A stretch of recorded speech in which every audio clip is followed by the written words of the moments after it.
Aangunsa guddaadha maqaa Waaqa qaba. Diina barbadeesse nageenya lallaba. Ramaa irraa mul'ata gargaara keenyadha. Sooraan kakuu haaraa innoo Gabreelidha. Aangunsa guddaadha maqaa Waaqa qaba. Diina barbadeesse nageenya lallaba. Ramaa irraa mul'ata gargaara keenyadha. Sooraan kakuu haaraa innoo Gabreelidha. Aangunsa guddaadha maqaa Waaqa qaba. Diina barbadeesse nageenya lallaba. Ramaa irraa mul'ata gargaara keenyadha. Sooraan kakuu haaraa innoo Gabreelidha. Aangunsa guddaadha maqaa Waaqa qaba. Diina barbadeesse nageenya lallaba. Ramaa irraa mul'ata gargaara keenyadha. Sooraan kakuu haaraa innoo Gabreelidha.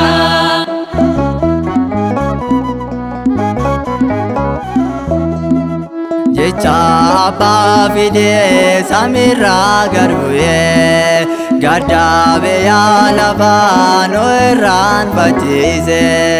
Oduu gaariidhaa fi gammachuu kan labsu har'as karaa keenyaaf isa kan nuuf dursu.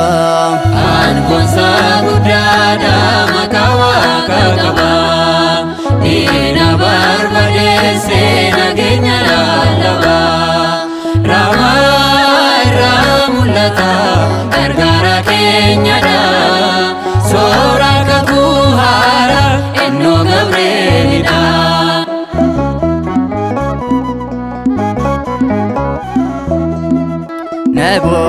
Nebukadnezar naaritiin dubbate.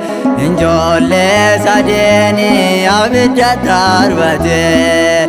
Rifeensi isaanii takka yoom gubate. Gabrieltu keessa wajjin dhaabbate. Aangunsa guddaadha maqaa Waaqa qaba. Diina barbadeesse nageenya lallaba. Ramaa irraa mul'ata gargaara keenyadha.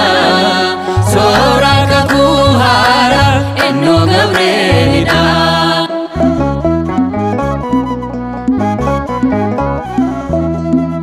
Kirkoosii farmeensa amantaan cimanii Waaqa tolfamaa feensa kan nu jedhanii. Bishaan danfaatittis kan darbatamanii. Gurri bishaan danfaan Gabriel dhufnaanii. Aangunsa guddaadha maqaa Waaqa qaba. Diina barbadeesse nageenya lallaba. Ramaa irraa mul'ata gargaara keenyadha. Sooraan kakuu haaraa innoo Gabreelidha.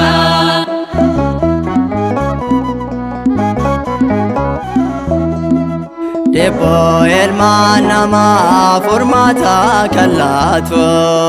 Aangoosaaf kennameen diina kan to'atu. Nu eegaa Gabriel innoo nun daagatu. Diinni nuyi morkus tasa nun mo'atu. Aangunsa guddaadha maqaa Waaqa qaba. Diina barbadeesse nageenya lallaba. Ramaa irraa mul'ata gargaara keenyadha. Sooraan kakuu haaraa innoo Gabreelidha.